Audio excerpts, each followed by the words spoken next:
Sampai. Ya. Oh, dia apa dia? Tadi siap dulu orang yang bapak.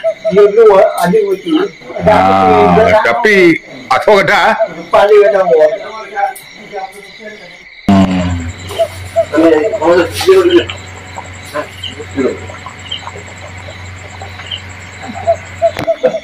Jangan tidak juga. Keren jiwa. Ada istilah baru dari Prof.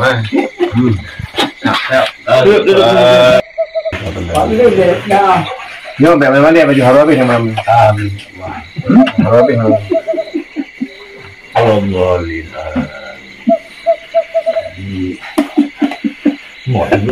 Sama Pak.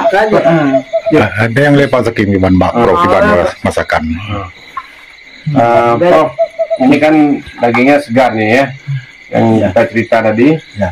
Ini daging apa namanya? Hijau. Lapuh atau apa? Kencis gitu lah. Bang, Apa dirasa? sampai mana? Pertama dari segi aroma. Ini nasi ya Bang? Mas sangat sangat menarik. Kemudian dari Menarik ketagihan. cita rasanya, bumbunya khas cerai ya. Betul. Ya. Nah pasti enak lah. Kemudian kalau dagingnya empuk, kental lagi.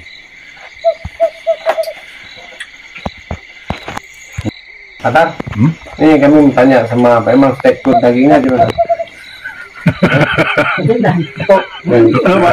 Sangat lembut. Lah agak nyantai anak ini. Oh iya Pak. Lalu tujuh. Itu kalau bagian Ini Bang apa? Itu dari. dapat buat makan. Ini foto lagi makan. Cok wah, hanya cok sendok wah.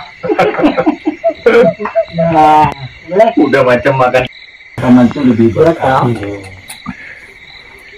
Jadi kiban Bampe. Kembali yang Bukan rasa tianya malamnya. Oma cukup mengatur juga.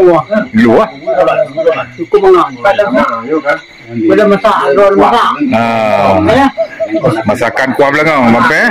sama ibu banget. Hanya agak tua pun matanya. Kuat.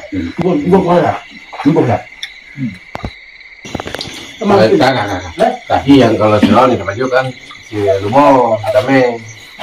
Bang, mama, ambil daging dia sayang. Jadi makanan itu kompi, itu makan sendiri gimana? Dia bukan cuma bumbunya. Apa tuh? Kabe. Biniu. Mati belum? Musuh nih lagi masuk. Itu umpul.